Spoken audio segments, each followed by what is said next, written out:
రాయదుర్గంలోని knowledge city వద్ద యువకులు రేసింగ్లకు పాల్పడుతున్నారు.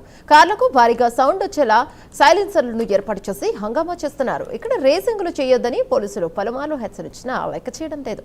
దీంతో రంగంలోకి దిగిన పోలీసులు రేసింగ్ చేస్తున్న పలువురు యువకులను అదుపులోకి తీసుకున్నారు.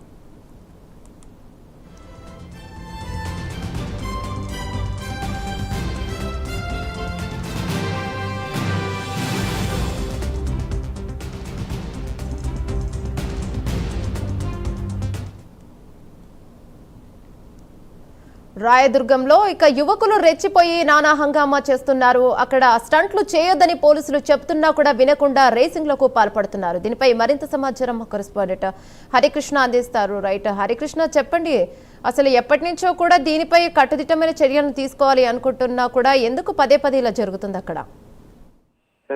Thank you. Rayadurgam police station పరిధిలో నాలెడ్జ్ సిటీ వద్ద రేసింగ్ కొంతమంది యువకులు పాల్పడుతున్నారు. కార్లకు భారీ సౌండ్ సైలెన్సర్లు ఏర్పాటు చేసి హంగామా సృష్టిస్తున్నారు. ఈ నేపథ్యంలో రంగంలోకి పోలీసులు వారు కొంతమందిని అదుపులోకి తీసుకోవడం జరిగింది. వీకెండ్ వస్తే చాలు పోలీసులు కళ్ళు కప్పి ఈ యొక్క రేసింగ్లు నిర్వహిస్తున్నారంటూ కూడా స్థానిక ప్రజలు ఆరోపిస్తున్న పరిస్థితి అయితే ఉంది. అయితే నిన్న రాత్రి Honda city AP10 AL 5684 racing నిర్వహిస్తూ పోలీసులపైకి కారు దూసుకొని రావడం జరిగి అడ్డుకున్న కానిస్టేబుల్ రమేష్ కి చేతికి కూడా గాయాలయ్యాయి. దీంతో పోలీసులు వారిని అరెస్ట్ చేసిన పరిస్థితి ఉంది. అయితే టీ హబ్ ఏరియాలో రేసింగ్లు చేయకూడదంటూ పోలీసులు ఇప్పటికే హెచ్చరికలు జారీ చేయడం అయితే జరిగింది. అయితే రేసింగ్ నిర్వహించడం వల్ల చాలా వరకు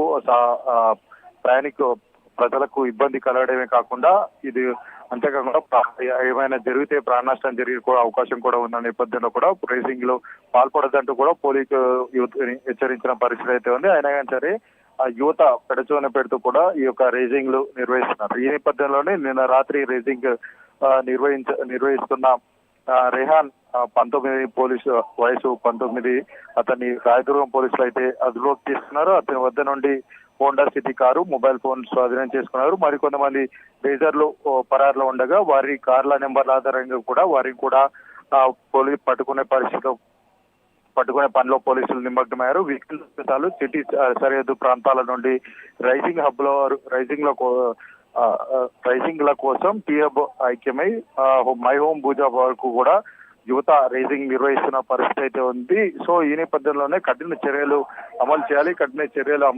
కఠిన చర్యలు తీసుకుంటే యువత ఈ యొక్క అటు ఇట్లాంటి రేసింగ్ లకు పాల్పడకుండా కఠిన చర్యలు తీసుకోవాలంటూ కూడా స్థానిక ప్రజలు చెప్తున్న పరిస్థితి అయితే ఉంది. అయితే ఇప్పటికే పోలీసులు చాలా వరకు కూడా హెచ్చరికలు జారీ చేసినా కానీ యువత మాత్రం పెడచోర పెడుతున్నాయి. అయితే నిన్న జరిగిన ఈ యొక్క రేసింగ్ లో ఒక పోలీసు కూడా గాయాలైన నేపథ్యంలో కూడా ఎట్టి పరిస్థితుల్లో కూడా కఠిన చర్యలు తీసుకొని మరోసారి ఇట్లాంటి పునరావృతం కాకుండా ఆ విధంగా కఠిన చర్యలు తీసుకోవాలని చెప్పేసి కూడా ప్రజలంతా కూడా కోరుతున్న పరిస్థితి. ఈ సంఘటనపై కేసు నమోదు చేసి పోలీసులు దర్యాప్తు చేస్తున్నారు.